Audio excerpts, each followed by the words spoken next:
Call to order the India Sustainability Commission meeting for January 22nd at 5:30 p.m. Sarah, would you like to do a roll call? Chair Chris, Present. Vice Chair Getka, Present. Commissioner Jimenez, Present. Commissioner Liu.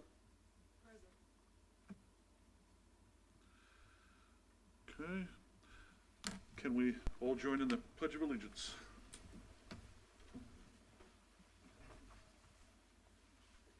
Pledge allegiance to the flag of the United States of America and to the republic for which it stands, one nation, under God, indivisible, with liberty and justice for all. Thank you. Public comments, nobody is present, so there'll be no public comments tonight. Just as a matter of putting on the record, there was a change this January in the chair and vice chair. I, P. Chris, am now your chair. Mr. Getka is your vice chair, and we have commissioners at large, Mr. Jimenez and Ms. Liu. The minutes from November, can we review those? And whenever somebody's ready, present a motion.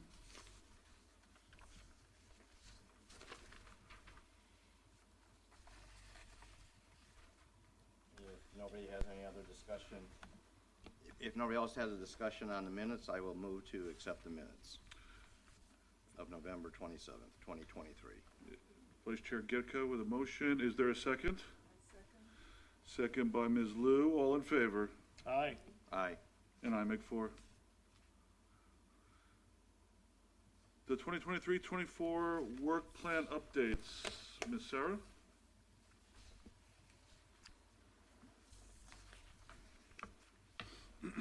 All right, I have a couple of updates for you. In general, I think we'll just go down the list to begin with. This was ultimately the work plan that was approved by City Council. So we have the first one, learning about the digesters and renewable energy. We've discussed this a bit, just different things such as Vice Chair Getka's talks about possibly the floating turbines and things like that. So we're working forward on that. The increase in the EV charging stations in the city, I'll go over in a minute.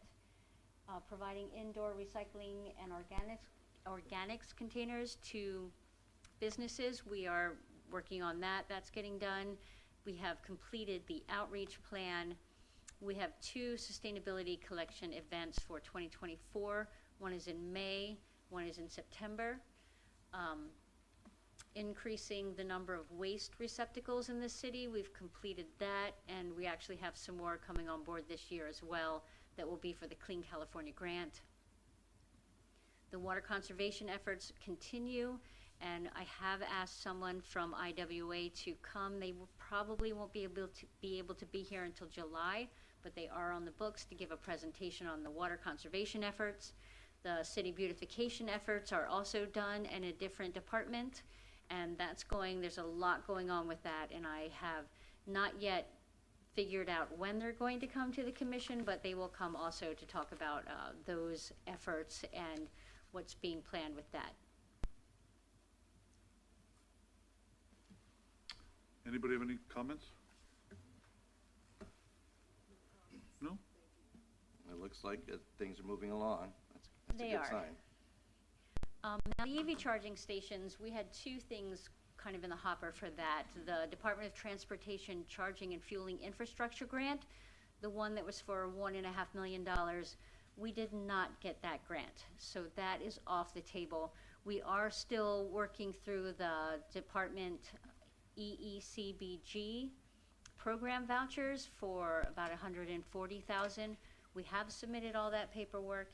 It is not a competitive grant, so we do expect that to come through, or once we get everything worked out with questions and so forth. And I do want to remind you that the DOT grant for the charging stations for the $1.5 million, that was a countrywide grant, so it was very competitive. There were about 10 places in California that did receive some money from that grant, but there are also basically all over the country, here and there, in other states as well. So right now, what we have for the EV charging stations is the block grant.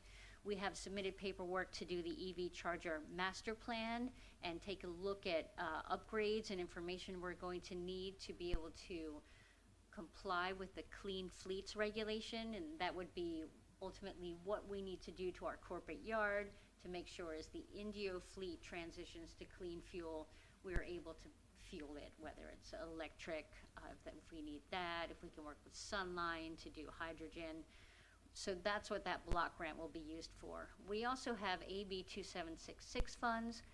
We have about $200,000, and those are for reducing mobile source air pollution. So that would, of course, mean reducing air pollution that comes from cars. EV chargers falls under that. We've used it before to help support putting the EV chargers at City Hall, and we can use it to add it in other places as well. We did start looking at the corporate yard because the biggest expense for putting in EV chargers is the dredging and the cutting and putting the lines beneath ground. The farther you have to go, the more expensive and unrealistic it becomes. And at the corporate yard, we have an electrical box that is right at the parking lot. So we started looking into that. We put it on hold because we wanted to see what would happen with the DOT grant. We would have used these as a matching funds to that grant. So now we don't have to. So we can move forward if we like for the corporate yard. I know that Vice Chair Getka has talked about possibly up at yes, thank you. So we can look at that as well. That money, that funding is not, it's set for what it has to be used for, but it's not concrete. We haven't said where we're gonna spend it yet or how we're gonna spend it. So that is something to consider. If I could make a comment on that, as far as future potential locations, I think since we're reviving our downtown city, if they could, I'd rather focus on that than maybe at the casino area, because the casino area can do their own thing probably. It's a tribal nation, so, but for us in Indio, perhaps downtown down there would make more sense for us. Just my one comment. Great, okay.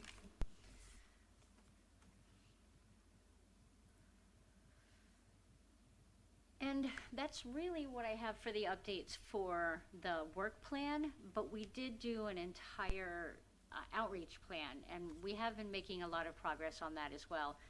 This actually was not specifically on the outreach plan, but 1383, or the organic space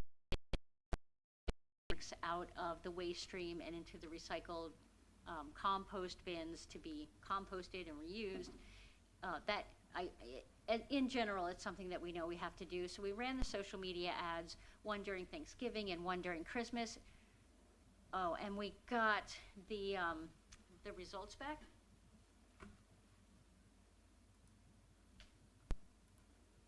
Here we go. And here they are. Okay. So I'm really impressed with the results, especially with the Facebook results. There's a lot of views, like the total impressions were well over 1 million, but you can see in the Facebook, the clicks throughs, someone who actually went to go look for the information was over 1,000, and that's, I think, pretty impressive. It was a little lower on some of the other ones, the Google Ads and X, but still, from these, we had like a 1.3 million total impressions, and I think an impressive amount of click-throughs, so I feel like that was a pretty good success. I was really happy to see these numbers.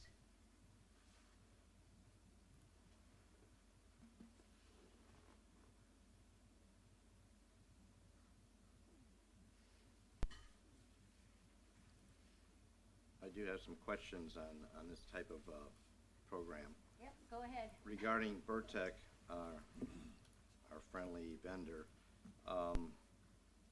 they might want to reconsider putting new labeling or sending out new labeling on their green containers, reminding consumers to put their green or their waste into those green receptacles.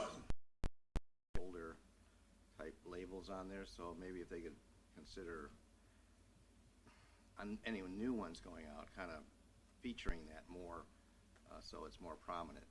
Okay, And then even maybe provide labels in their, I don't know how they could do it, but through a direct mail, or have their staff apply new labels onto the containers as they're picking up the green containers. I don't know what the reality of that is, but I think people need to be reminded, because you can do a lot of social media advertising, in my mind, but people might forget about it, and they don't always connect their garbage waste in the sink to the green container, perhaps. So maybe they could focus on that. I'm sure they're doing their own also, aren't they? yeah, they're doing quite a bit of outreach. However, I don't know how effective it's all been. I do know that we have the new 1383 grant funding. So there were 2 cycles of the 1383 grants, and we're just about done with the first one, but we're about to get the funding for the second one. Some of that funding goes to Find Food Bank, and they use it to bring the edible food portion of that rulemaking, help us come into compliance with that. That's really their forte. They too, I have a date for them to come talk about what they do as well. But some of that funding goes there, but it's not all of it. So if we have funding for more outreach, and it might be worthwhile talking to Burtech about something more than social media or something like that. We could do it. We have funding, grant funding for it. One thing that's easy for people to do is consider using their coffee grinds and using it as fertilizer on their different, like we use it on our fruit trees and other plants. It's a good fertilizer, compost. So maybe they also need to have people think about composting using some of the refuse from their garbage, or from their kitchen sink area. But I'm sure they're doing all that. But I'm just throwing stuff out there right now. No, that's good. Thank you. That's helpful. You know what? I have not contacted Burtech in a while to come and give a presentation, but I certainly have to do that as well. That might be a good way to start. We'll see if they can come tell you what's happening, and then we'll go from there. Maybe have a conversation with him on what else might, or with them on what else might be done. Okay, I'll do that. I've noted that only one person in my neighborhood has a new colored waste bins, and not even all of them, only one. And I'm not sure how he got it. I forgot to ask him. I know I got the new color when ours broke and we ordered another one. Oh, is that So I what- think maybe that's what they're doing, is as they when age it- out or. Oh, okay, so they might not just be replacing them whole. Right, right. Okay. I see. Is that it, Sarah? One more thing, Okay. as far as the outreach, so we have gotten the booth set up at the Food Truck Fridays. So we've been there for 2 weeks now. You learn every time you go and set something up and connect with people and see what they need. But oddly enough, one of the things that we did happen to have, we had a couple giveaways. We have at the Food Truck Fridays always the bamboo utensil sets. So we're trying to tell them, take these, don't grab some plastic utensils and then just throw them away. You can reuse these, and people are really happy to see those. We also just had a few leftover things. Like these are actually used oil filter containers, and we get these from our grant when we collect used oil and used oil filters. So we give them out to folks who bring those things in at the events. But we had some left over. We thought we'd bring them to kind of talk about pollution and stormwater regulations, and they're a huge hit. I was kind of surprised people like them. They like what they're for, so we give those out as well. And so really that's as far as we've gotten with the outreach at the events. We've gotten one up and running, and that's what we're giving out, and we're starting to talk to people, so that's going on. And then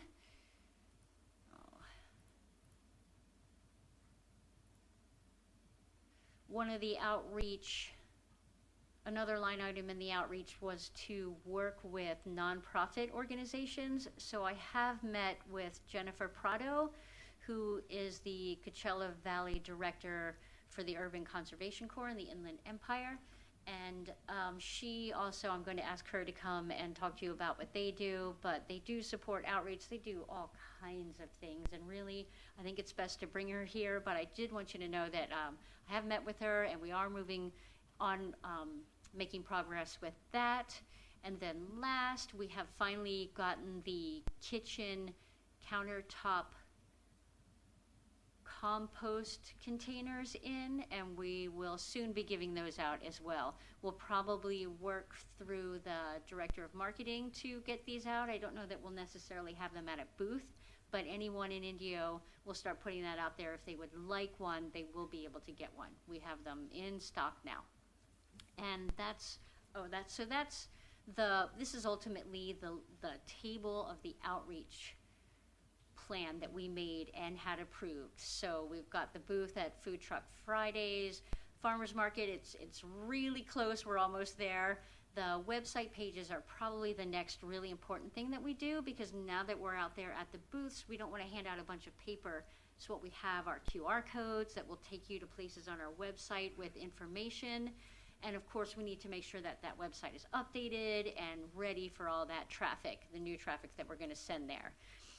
The True Zero Waste, I don't have any updates tonight, but it is in progress. So I'm almost finished with the RFP. The Green Building Association got a hold of me. They are willing to kind of look at the RFP before we send it out, which will be really helpful. So we've got, that's moving along. The Eco Hero Show in the Indio schools, that's complete. And then the brochures and the kit we haven't started on, but we have the partnerships for the nonprofits. Of course, that's in progress as well. So that's all I have for the updates on the work plan and the outreach plan tonight. I do have a question on what time are you going to be there on Saturday? Is someone from the sustainability there all day, or? On Saturday is the farmers market, Right. and I believe that's 9 until 2. All right. And once we get that hasn't been completed yet. I don't know if I can get someone there this Saturday, but we certainly can by the following Saturday. Yeah, It'll be the first time we're there, and we do plan to be there from 9 until 2. So not this Saturday, but the next one. Yes, So, for okay. sure, the next So one. sometime in February. Yeah. We'll be there, and likewise the food truck, about the same. No, the food truck is happening. So if you Okay. go to Food Truck Fridays, starting at about 6 o'clock, we are out there. Not me. 6 p.m. 6 p.m. And okay. it goes until 10 p.m. Okay, 10 p.m. Okay, alrighty, good. Yes, I'll let you finish if there was anything else. I don't know if. There isn't, if we will have a booth at this Saturday's farmer's market, I will just email you just so you know Yeah. that we started Sure. this weekend instead of next weekend, okay? Sure, go out there and take a look. See how it's going. You're complete, Sarah? Fantastic. Commissioner comments? Would we like to start ladies first, or? I have a sort of a follow-up on the outreach. I had sent through a suggestion for us to consider, to have some more engagement as far as the commission itself. And I had sent through, it was over the holidays, came across one city who was doing, I guess I should have brought a slide on it, this competition for school kids or youth called A Future City. And I don't know if that's something that we would want to do or fund. Obviously, you want to make it engaging for the kids in terms of, or the young folks, I don't know which age group we would focus on, so that they can have a vision of like a competition. They would say, what is a future Indio? and either some artwork, or maybe we could just leave it up to their creative devices, whether they want to do it electronically to imagine a future city, or, spatially, depending on their artistic, interest, what they're strong at, and have some kind of reward. Either they get a school credit for it, or there's some money reward, or we do it with partnering with other organizations is always good, or we can engage the youth league that's part of the youth committee, that's part of the city council. I don't know if that idea, because sustainability is more about the future, and to engage the youth, younger people in that concept, so that they can have some ownership of this city, or have a vision, or, I don't know, partner with the new library. I don't know, maybe you do it as a library event, or something like that. We're kind of a few of us here, so I think the concept of partnering is what will bring success to that, whether we partner with the library, or we partner with the youth group that's in the city council, or we partner with a school, or one of these other leagues, just to get the volumes, just so that we're not starting from zero. And we can always design the program and then bring it back, and then present it to maybe the planning commission or something. They can be the judge, just to get sort of engagement across the various committees about what does a future Indio look like. Because people are not real passive. They don't get engaged by just being passive. Oh, that construction is going on over there. It's really cool. Okay, but what do I have to do with it? Even have the art pieces be part, maybe shown in some of that new construction, but there's something to start getting people to move their hands, move their eyes, move their brain. So I don't know if that's something that we can add, or any suggestions on how we might launch from there. Any thoughts? I think it's a really great idea. I think that we have a little bit of time. I'd like to kind of work through that, maybe bring something back, some kind of, a little more, with a little more structure to it, but ultimately I think that it would end up on the outreach plan for next year. So it wouldn't be something that we would really begin now, but if we, in our next work plan and outreach plan, get that something more concrete, of course, approved by the city council, then that would be the way to go. But we should keep talking about it and formulate it, and work on getting it to a point where it's something that's presentable with goals and steps to achieve.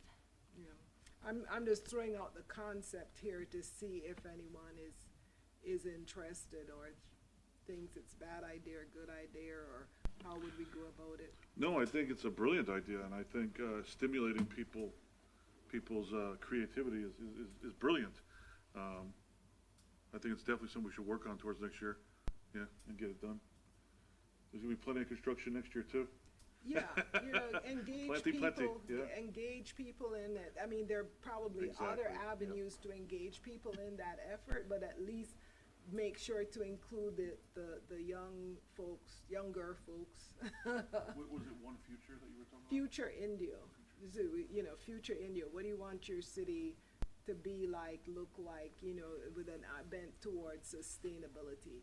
What does a future, I mean, I don't care if they want to draw Jetson-like hovercrafts over India, whatever, just, what would you dream of if you had your wish list?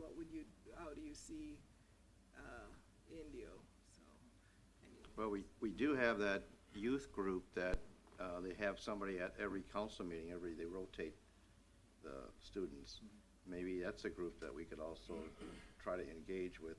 It's a great idea, I agree, and maybe that'd be a starting point, because they're youth leaders basically involved with that group. They should be, Yeah. even if we engage others, at a minimum, yeah. And both Indio Rotary groups, the lunchtime noon group and the Indio Sunrise Rotary group both works with all the students from the high schools as well. Oh, cool. So that would be good to partner with them. They're always looking for community projects as well. Thank you. Alrighty, okay. Any other commissioners have any comments or follow-up on Sarah's updates? Some questions. Just some comments. One of the questions I had is you guys were going with compost bins, little tiny bins that you can do it in your kitchen, which is a good idea. Any thought about grease container bins or lids? It can be as simple as there's a little plastic lid that's out in the industry right now. You get your own can of corn, whatever, and you just put that lid on there. It can have City of Indio logo or Sustainability Commission logo or however you want to do it, and it can maybe complement the composting bin. So just, throwing that idea out there. I don't know if you have somebody in marketing or anything that can maybe follow up with that. It might be a thing where we can team up with the sanitary district. I know the sanitary district is really big into fog right now. I don't know if you guys are familiar with the term fog, fats, oils, and grease. But that's really prevalent in the water stream, leaving houses and stuff and commercial restaurants. So maybe we can team up with them. Maybe they have some lids that they can possibly give us and we can give out at Food Truck Fridays. So it's something to think about. And if you need any help, Sarah, I'm not trying to overload your plate because I know you're busy, but let me know, email me, and I can easily reach out to the sanitary district. I'm currently on one of the boards for the Colorado River Basin section, the California Water Environment Association, and a lot of the water and wastewater agencies are involved in that board. I happen to be the president this year, so I can easily reach out to Valley Sanitary District. Just let me know if you need any help. Well, yeah, you already got that door open. Would you mind doing that? Not at all? Please. That's a great idea. Okay, I'll go ahead and follow up that. I'll put that under my action item. Thank you for that. And then I did have other comments about Food Truck Friday. Is now apropos to do that? Great. I did attend a couple of the Food Truck Fridays. I always love them because give me options to eat, I'm there. And I went, I think, a couple of times, or one time in November, or a couple of times in November, and once in December, or something of that nature. I did notice that the trash receptacles are very well placed, and there's a lot of them, which is really, really good. I was a little bit disappointed that people are not doing their part. They're leaving the trash on the tables, and that's just, not nice, but that has to be something that's ingrained in them. The following week when I went, I took rubber gloves and I started picking up stuff from the tables. Do my part. Okay. But that's one comment I had. And then one of the other comments I wanted to bring is that in Indian Wells, they had the Water Reuse of California conference. That was back in November. They had 700 people attend to that, and that was record-breaking for that organization. The conference featured technical sessions, panels, and some of the most pressing issues of water in California. On that note, people that attended were agencies, elected officials, regulators, developers, consultants, and the targeted topics were direct potable reuse, non-potable reuse, which is a novel idea, water quality issues, climate change, resiliency, regulatory and compliance issues, public outreach and education. And at the end of the thing, I think the message that they were trying to say was something falling in line with what we're doing is education and outreach. And that was their big thing, is that the collaboration and engagement. Those are the only comments I have. Thank you. Commissioner Liu? I would say Commissioner Getka, didn't you? Mr. Vice Chair? Thank you. I provided a handout for all of you, fellow commissioners, called calmatters.org. I've talked about this a few meetings back. Jerry was not here at the time, but this might be something new for him. If you go on the website, which I'm on right now, if you're a first-time user, they will have a screen right here. You can enter your email address if you want to get monthly notifications. It's a non-fee service. They do take donations. They are a nonprofit, but and if you see the top of your sheet, it has several areas: politics, justice, economy, education, housing, environment, health, and inequality, and that type of thing. So there is a venue for environment, and every month and even weekly they have updates on all types of articles on climate change, what's California doing to address that. You look down there towards environment, towards the third subtopic there. It says Newsom unveils a plan to cut California climate funding. And this is due to our large government deficits at this point. So his proposed budget for 2024 is a reduction of about 7% in over the next 7 years. If you read at the bottom of this page, it kind of describes what Cal Matters is. It's a nonpartisan, nonprofit news organization that brings Californian stories that probe, explain, and explore solutions to quality of life issues. They are the only journalism outlet dedicated to covering America's biggest state of 39 million Californians, obviously the world's fifth economy. But what I like about this is that there's very timely topics, what's happening in Sacramento at the state capitol level, what's happening with our other agencies, with the other California environmental agencies. So I would highly recommend, if you're not already subscribing to that, please consider it, because I think we cover all these different topics, whether it's water usage, conservation, recycling. They have a great wealth of information. And the second page that I put in your handout was just a kind of FYI. They had a little bit of update on the average annual water use in California. Now this only goes up to 2020, but that diagram you can kind of see. Environmental water accounts for 47% of our state's use of water. Irrigated agriculture is 43%, and then what they call urban is 11%. Now that 11% is probably about 10%, because they kind of had a rounding error on that. But and under each of these other sub paragraphs, there are specific articles, factual information. I'm not going to get too deep into it.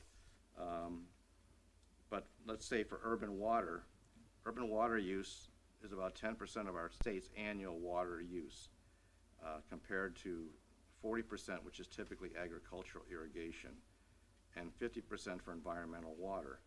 Now, what's environmental water? They explain it's for managed wetlands, minimum required delta outflow, in-stream flow requirements, and wild and scenic rivers. And 6% of the total water use for residential use out of that. So just some interesting statistics that, again, this subscription or this journalistic organization has a lot of information that's very relative to what we all do here on the commission. In one article, I just pulled this off from Cal Matters. It's dated January 10th. It says Newsom unveils plans to cut California climate funding, and I mentioned 7% over the coming year. Now, that also equates to possibly reducing some of the grants and budget allocations for some of our green energy projects in the state of California. So just be aware that some of that might be trimmed back a little bit for 2024 and beyond. He's also proposed, our governor, delayed $600 million in spending on zero-emission cars and trucks over the next 3 years. And that includes the electric car rebate program. So anybody buying EVs this coming year, they may be getting a little less on a rebate for that. So this is a kind of a fluid situation, so I'm sure they'll send out updates. Car dealers will have updates from what the state is offering. that type of thing. They also are delaying by 3 years some money to build charging stations, so that may impact what we might get as far as future grants within the state of California.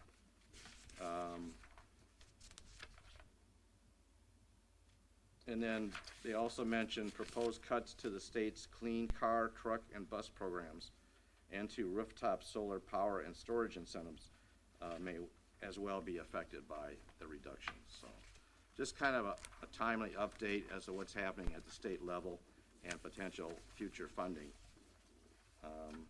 The last thing, or one of the last things I want to talk about, I did a kind of a thorough report on our offshore wind opportunities in the state of California. I think it was back in November. And so basically, the California Energy Commission, the state of California has provided leases for offshore wind farms up in Humboldt County near Eureka, and then also Central California off of Morro Bay. And this is a report I pulled off of Manhattan Institute. It's a think tank. There's a gentleman here that wrote this article, but there's a lot of research happening now with, is offshore wind viable from an economic standpoint? What's the cost benefit of putting these floating offshore wind turbines and farms out in the ocean? So Europe is having some issues now with maintenance and degradation of the turbines. The East Coast is farther along than California. We haven't even built any of these yet, but there's a lot of ongoing discussion now to maybe rethink what they're doing, because it's all going to be kind of a pioneering effort, and we don't really know what the final costs are to consumers and residents. So that's a moving, evolving story also. And the last thing I will mention, I'm sure everybody received this 2024 IID flyer in their bill, in their mail.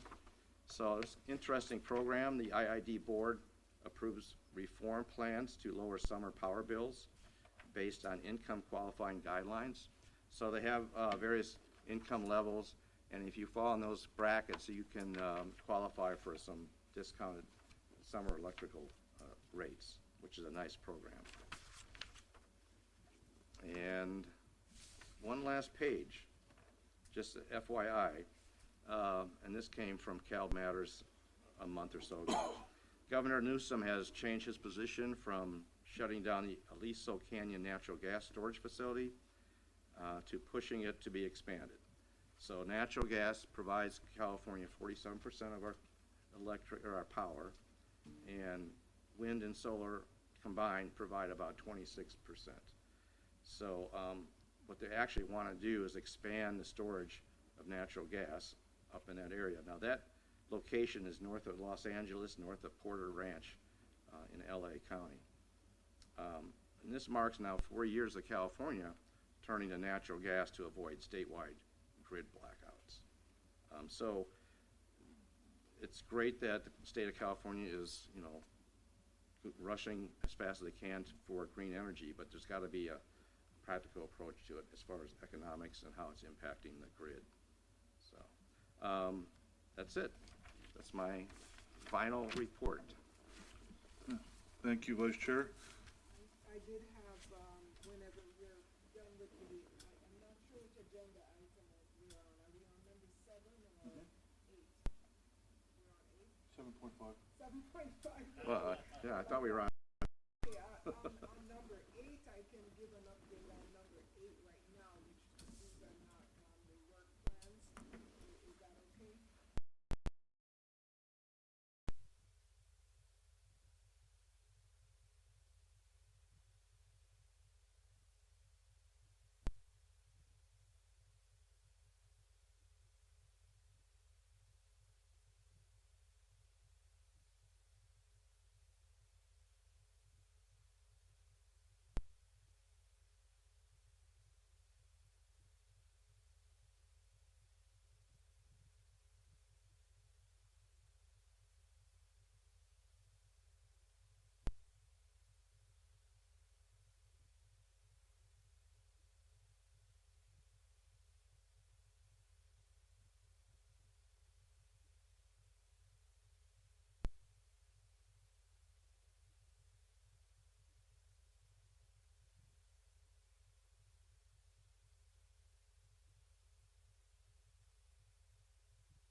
I need to press something.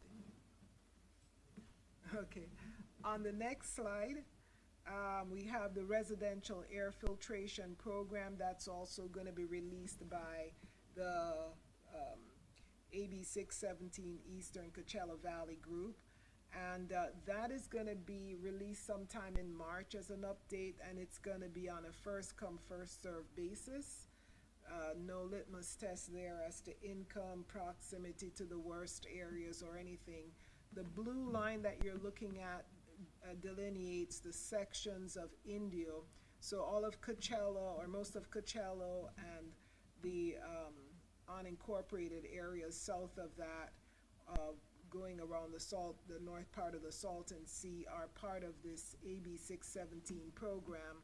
So you can see it's basically east of Monroe and south of Avenue 42 is where that AB 617 area is. So folks can sign up for announcements. There's a QR code, because we won't be having actually another ECV meeting, I guess maybe in February. I don't know if I'll have any further information for residents to sign up and get the notice so that they can go and pick up a home air filtration unit. So that's gonna be for several cities. They only have a certain amount of units, so when it's out, it's out. When the supply is gone. The last update is on air quality. Sorry. The last update is on air quality plan. So particulate matter mitigation plan, the South Coast Air Quality Management District released a plan, one of those technical documents that discusses air quality attainment and reducing particulate matter in our area. So it's for the South Coast Air Quality Basin, which goes all the way up to Los Angeles and includes certain parts of Los Angeles County and includes Coachella. Comments are due on February 15th, so any member of the public can submit comments. And again, there's a QR code for anyone wanting to submit comments. Those are all the updates that I have. Thanks. Fantastic updates, thank you. No problem. Okay, as far as number 7, outreach, Sarah, some time ago, we picked some areas of study that we were interested in, and there was some left over. Do you happen to have that list that we could refresh our memories with what's left open and what needs attention? Do you know what I'm talking about? Yes, I do. It was some time ago, forgive me.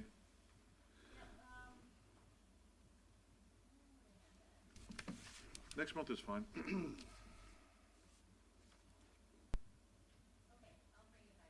Next month is fine, yeah. Just some updates. It was interesting, Mr. Gecka, about the natural gas and the reserves, because I sit on the advisory board for ID, and we had a presentation about that just last month. And you don't realize the direct correlation. You don't realize how much gas has actually gone up, because it's probably our lowest utility bill. But it's literally doubled, and it's because of that. It's because of supply and demand and the lack of reserves and having to go to open market to buy more natural gas. So that was very interesting. Thank you for bringing that up. I, like Commissioner Jimenez, enjoy Food Truck Fridays and the farmers market, and it's so exhilarating, to be honest, to see how people are starting to take ownership in their city again. The more construction that goes on, the more little cafes that open, the more little coffee shops, people are starting to mingle and get fresh air in Indio. The police are making a serious concentrated effort on our parks. So it's just exciting to me to see people actually staying in Indio for a Saturday morning or a Friday evening, and keeping our tax dollars here local as well. So I just wanted to share that and my exhilaration in that. On that concludes my comments. We have no action items, correct, Sarah? Correct. Okay. Ready for a motion to adjourn? Unless somebody has something pressing on their mind? I just had a thought. I've been to the farmer's market on Saturday, and of course, I was just about a month ago, but there weren't a lot of people there at the time. They're still developing that whole program. What what would they do if they could put the farmer's market kind of at the same time as a Friday truck, you know, food truck thing, and kind of combine them? Because you already have people out there eating, and they could go shopping either before or after at the farmer's market. I don't know how Yeah. much space would be needed in addition to what they're using, but, because now you're asking people, well, come out for Friday and then come out for Saturday for your farmer's market. I don't know if it's a viable program. I just thought maybe somebody should consider. I think there are two Maybe different crowds in a way for now. And farmers markets usually primarily aren't in the evening where the food truck, that's the big thing, is going in the evening, Yeah, but. they'd have to be there in the They have to- before that, like a couple hours before Right. or something like, Right. anyway, just a thought that I had. If I can interject or maybe piggyback on that suggestion, I don't see if there would be anything wrong with maybe having a couple of representatives from the farmer's market at Food Truck Fridays to kind of let them know that, hey, we got this out here. And if you can rotate maybe some of the farmers in there, have maybe give them one or two booths so they can maybe sell some of their stuff to introduce people to food truck or to the farmer's market. I think that's a great idea. I also think it'd be a great, unique idea if we got some of those food trucks to use the produce and the local stuff from the farmer's market at Food Truck Fridays. Vertical integration.